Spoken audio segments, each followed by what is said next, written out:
The lorry door swung open on a cold September morning in 1946, and 12 German women stepped onto English soil that still remembered the war. Arthur Linton stood by the farmhouse gate, watching them climb down. Boots caked in travel mud, faces hollowed by years that had taught them to expect the worst. They braced themselves for locked doors, for shouted orders, for the punishment hiding in every kindness offered by the enemy. Instead, the farmer simply opened the gate himself. It was such a small thing, a hinge creaking, a path cleared. But in that moment, something fundamental shifted. The women stood frozen, uncertain whether this was mercy or a trap more sophisticated than barbed wire. "Supper's at 6, Arthur said, his voice carrying the flat honesty of East Anglian soil. "The cottage roof is sound. If it leaks, you tell me." Before we go further, if you're finding this story compelling, subscribe and let me know in the comments where you're watching from. Stories like these deserve to be remembered. What separated civilization from chaos in those fragile years after the war? What made one man choose restraint when grief had given him every right to cruelty? Arthur Linton was a widower who'd lost more than most. His wife to illness, his youth to endless harvests, his faith in easy answers to 6 years of headlines announcing death. Yet here he stood, offering shelter to women whose countrymen had torn Europe apart. The village would watch. The women would wait for the other shoe to drop. And over the months that followed, something would unfold on this isolated 40-acre farm. Something so unexpected that decades later, when a photograph arrived in the post showing grandchildren standing in a sunny German field, the entire village would remember not the war, but what came after. But first, we need to understand where this story truly begins. The cottage by twilight looked smaller than it was. 12 women crowded into a space built for seasonal labourers, their few possessions arranged with the military precision of people who'd learned that order was the only thing you controlled when everything else could be taken away. They moved carefully around each other, speaking in whispers, as if the walls themselves might report back. Ilse, the former tram conductor from Bremen, claimed the corner nearest the stove. She'd survived 3 years in a munitions factory and 6 months in a transit camp where the guards had made it clear what German women deserved. When Arthur had opened that gate, she'd counted the seconds until the trap would spring. But hours had passed, then a full day, and still, nothing but the steady rhythm of farm work and the smell of bread baking in the main house. "Why does he leave the gate open?" she whispered to Marta, whose English consisted of 3 words and whose hands never stopped moving. Always mending, always tidying, always making order out of whatever materials she found. Marta shrugged, but her eyes tracked Arthur through the window as he stacked firewood with slow, methodical gestures. Every log placed with care, nothing wasted, nothing cruel. That first week, they waited for cruelty to arrive in more subtle forms. Surely the work would be impossible. 18-hour days breaking their backs in frozen fields. Surely the food would be rotten. The shelter barely habitable. Surely someone would come to remind them they were prisoners, not guests. Instead, Arthur appeared each morning at dawn, distributed tools with brief nods, and pointed to the day's tasks. Fence posts needing repair, the dairy shed requiring mucking out, fields to be cleared of stones before winter hardened the ground. Hard work, certainly, but not punishment disguised as labour. Just work. The confusion was almost worse than cruelty would have been. In the village, meanwhile, words spread with the speed of scandal. Mrs. Harcourt heard it from the butcher. The butcher heard it from the postman. The postman had seen the lorry himself, watched those 12 women climb down, and reported back with the scandalised precision of someone delivering news about a disaster narrowly avoided, or perhaps still unfolding. "German girls," they said, the words catching in their throats. "At the Linton farm. Nearly everyone had lost someone. Thomas Blackwell's son had died at Dunkirk, his body never recovered. The Miller family had lost two brothers in North Africa. Even young Jenny Carter, only 8 years old, had stopped asking about her father after the telegram came.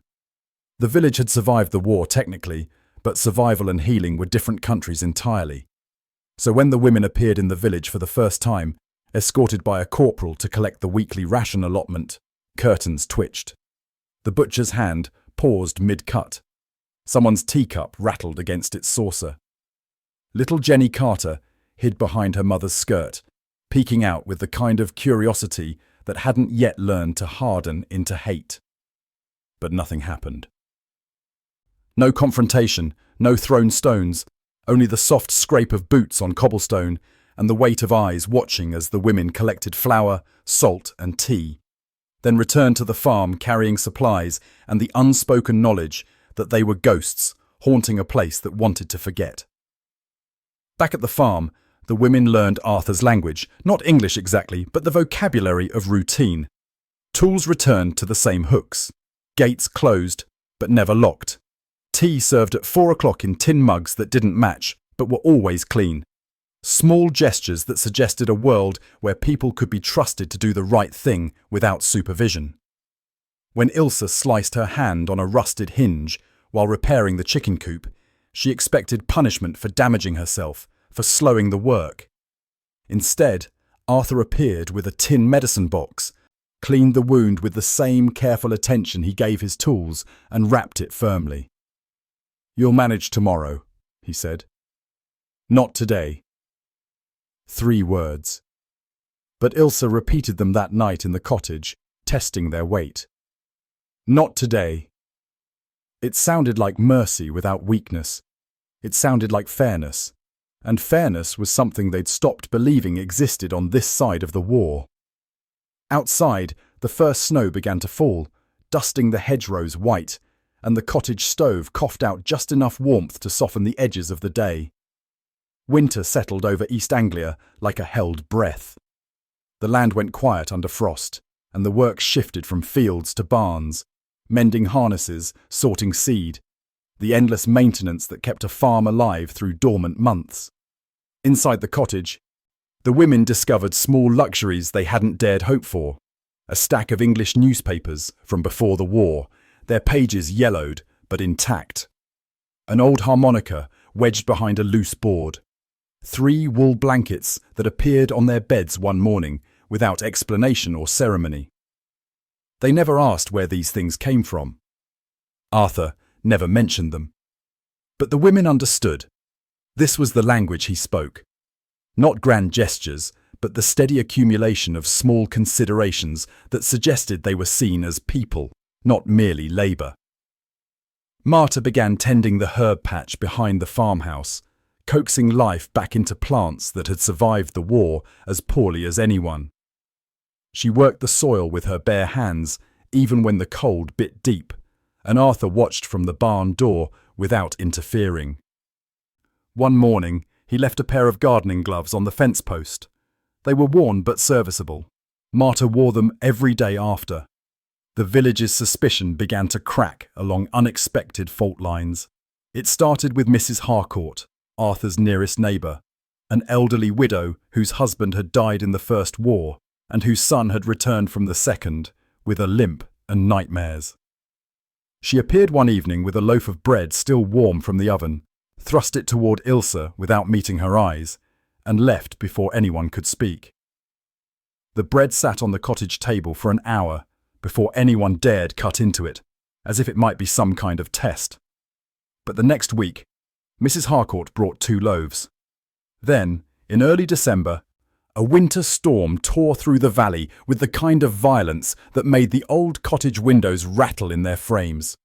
Mrs. Harcourt's chickens escaped their coop, scattering across muddy fields in a chaos of feathers and panic. Arthur sent 3 of the women to help, Ilse, Marta, and a quiet girl named Greta, who'd barely spoken since arriving. They spent an hour chasing terrified birds through the rain, returning them one by one to the coop, while Mrs. Harcourt watched from her doorway, arms crossed, expression unreadable. When the last hen was secured, she surprised everyone by inviting them inside for tea. The kitchen was small and over-warm, smelling of coal smoke and old wood. Mrs. Harcourt poured tea into mismatched cups with hands that trembled slightly, and for a long moment, no one spoke. The silence stretched taut as wire. Then Marta, in her halting English, said, "Chickens. Good. Strong." Mrs. Harcourt laughed, a short, startled sound that seemed to surprise even her. "Stubborn, more like. Same as everyone round here." Something loosened in the room. Not forgiveness exactly, but a recognition that stubbornness and survival were languages everyone spoke, regardless of which side of the war they'd been on. After that, the village shifted by degrees. Thomas Blackwell, whose son had died at Dunkirk, nodded to the women when they passed.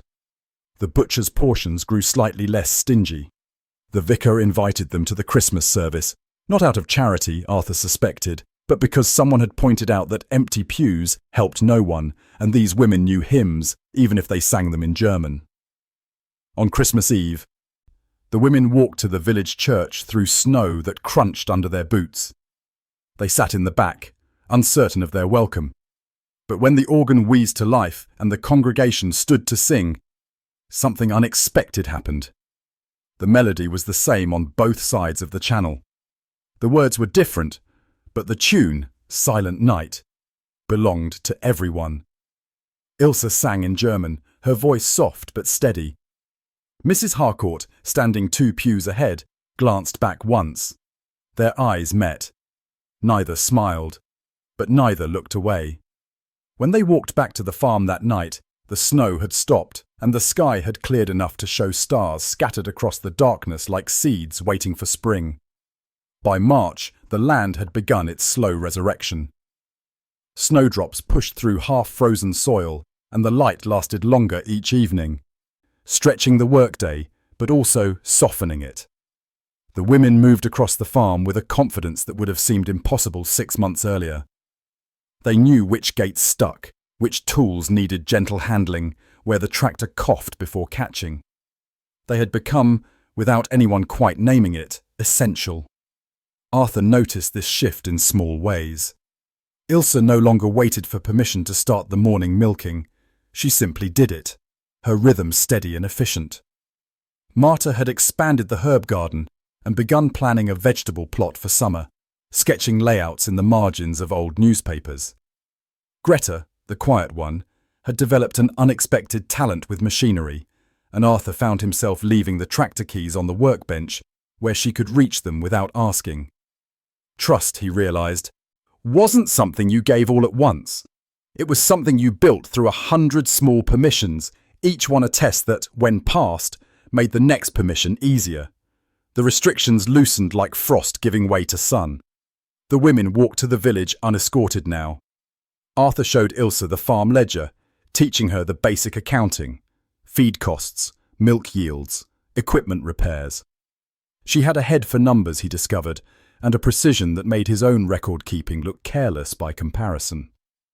"You could run a farm," he told her one afternoon, the words surprising him even as he spoke them. Ilse looked up from the ledger, pencil paused mid-calculation. "In Germany, women do not run farms." "This isn't Germany." She studied him for a long moment, as if trying to decode whether this was observation or invitation.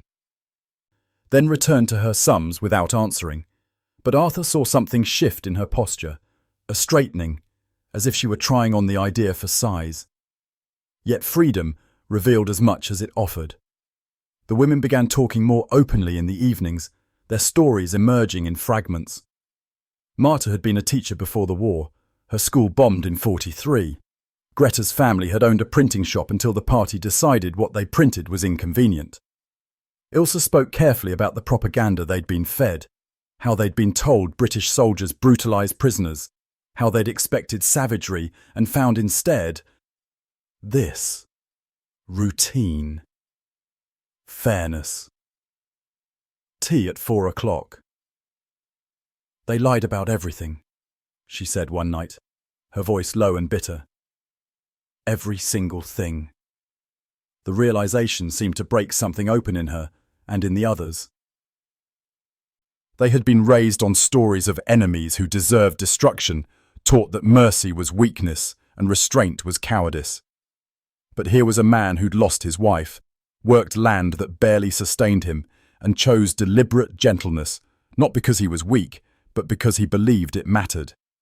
Then, in early April, a new guard arrived for a routine inspection. He was young, perhaps 25, with the rigid posture of someone compensating for inexperience with cruelty. He walked through the farm finding fault with everything. The cottage too comfortable, the work too light, the women too content. "You've gone soft," he told Arthur, loud enough for everyone to hear. "These are prisoners, not your daughters." Arthur, who had been repairing a fence post, set down his hammer with deliberate care. "These are workers, and they're under my authority while they're on my land." The guard's face reddened. "I could have you reported." "Then report me." Arthur's voice stayed level, but something in it made the guard step back. "But until someone relieves me of this responsibility, I'll run this farm as I see fit. And I see fit to treat people like people." The guard left 20 minutes later, his inspection report unsigned. Ilse, who had watched the entire exchange from the dairy shed, approached Arthur afterward. She didn't say thank you. The words would have been too small for what had passed between them. Instead, she simply nodded, once, and returned to work. But that night in the cottage, she told the others, "He chose us, when it would have been easier not to." And for the first time since arriving, the women began to believe they might leave this place not as prisoners released, but as people restored. The repatriation orders arrived in May, delivered by the same bureaucratic machinery that had brought the women to the farm 8 months earlier. The paperwork was efficient and impersonal. Transport arranged for June the 12th, processing to begin at 0600 hours. Personal effects limited to 1 bag per person. Everything reduced to logistics, as if the intervening months had been nothing more than an administrative footnote. The women received the news in silence. They should have felt relief, freedom finally, and the chance to return home, to search for family members scattered by war, to rebuild lives left in suspension. But home was a complicated word now. Germany was rubble and occupation zones, a country trying to remember what it had been before it became what it was. And this farm, this strange English interlude, had become something they hadn't expected, a place where they'd been allowed to be human again. Arthur said nothing when he heard the date, just nodded and returned to his work. But over the following weeks, he moved with a kind of deliberate attention, as if trying to memorize the way the women worked. Ilse's efficiency with the morning routine, Marta's careful hands in the garden, Greta's quiet competence with machinery. He was, they realized, preparing to lose them the way he'd learned to lose everything, with steady endurance and no fuss. The village surprised them in those final days. Mrs. Harcourt brought preserves wrapped in cloth, labelled in careful handwriting: strawberry, blackcurrant, plum. Thomas Blackwell appeared with a small wooden box containing seeds, beans, peas, herbs, and handed it to Marta without explanation. The vicar stopped by with a Bible in German, its pages soft from use, and pressed it into Ilse's hands. "Someone left it here during the First War," he said. "Seems right you should have it." These weren't grand gestures. They were the village's awkward, inarticulate way of saying, "We see you. We saw you all along." On their last evening, Arthur gathered the women in the farmhouse kitchen, the first time they'd all been invited inside together. He served tea in those same mismatched tin mugs, and for a while no one spoke, the silence heavy with things that couldn't be said or didn't need saying. Finally, Ilse broke the quiet. "Thank you," she said, in English that had grown steady over the months, "for the gate, for leaving it open." Arthur looked at her, puzzled. "It's just a gate." "No," Marta said softly. "It wasn't." They left before dawn the next morning, the lorry arriving as punctual as it had departed 8 months earlier. The goodbyes were brief, handshakes, not embraces, nods rather than tears. Arthur stood by that same gate and watched them climb into the lorry, their single bags clutched tight, their faces turned back toward the farm one last time. Then they were gone, and the farm settled back into its routines, emptier now but somehow larger for having held them. 23 years passed. Arthur grew older, his back bent from decades of labour, his hands gnarled but still capable. The farm survived as it always had, through stubbornness and careful stewardship. The village changed slowly. Some families left, others arrived. The war receding into history that younger generations learned from books rather than memory. Then, on a Tuesday morning in 1969, a letter arrived from Germany. The postman handed it to Arthur with curiosity, noting the foreign stamps, the careful handwriting. Arthur opened it at the kitchen table, and inside found a photograph. 3 children standing in a sunlit field, their faces bright with the unself-conscious joy of peacetime. Behind them, rows of vegetables grew in careful lines, beans, peas, herbs. On the back, in English that had not faded, Marta's grandchildren. The garden remembers. We remember. Thank you for teaching us that restraint is not weakness. It is civilization's quiet architecture. Arthur sat with that photograph for a long time, tea growing cold in his cup. When Mrs. Harcourt stopped by later that afternoon and asked if he was well, he showed her the letter. She read it twice, then looked at him with eyes that had seen too much loss to waste time on small words. The whole village ought to see this, she said. And they did. The photograph circulated through the village like a hymn passed voice to voice, through the pub, the church, the butcher's shop, the small post office where gossip had once travelled faster than mail.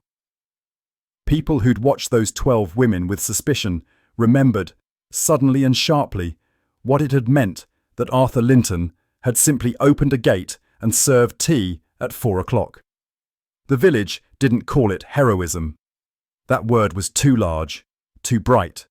They called it decency. And decades later, when people asked what had amazed them most about those years after the war, they didn't talk about Reconstruction or treaties or the grand movements of history. They talked about a farmer who left a gate unlatched and 12 women who learned that civilization survives not through the loud declarations of peace, but through the quiet, daily practice of treating strangers as if they might, with time and tea and small permissions, become something more. The photograph still hangs in the village hall, faded now but carefully preserved.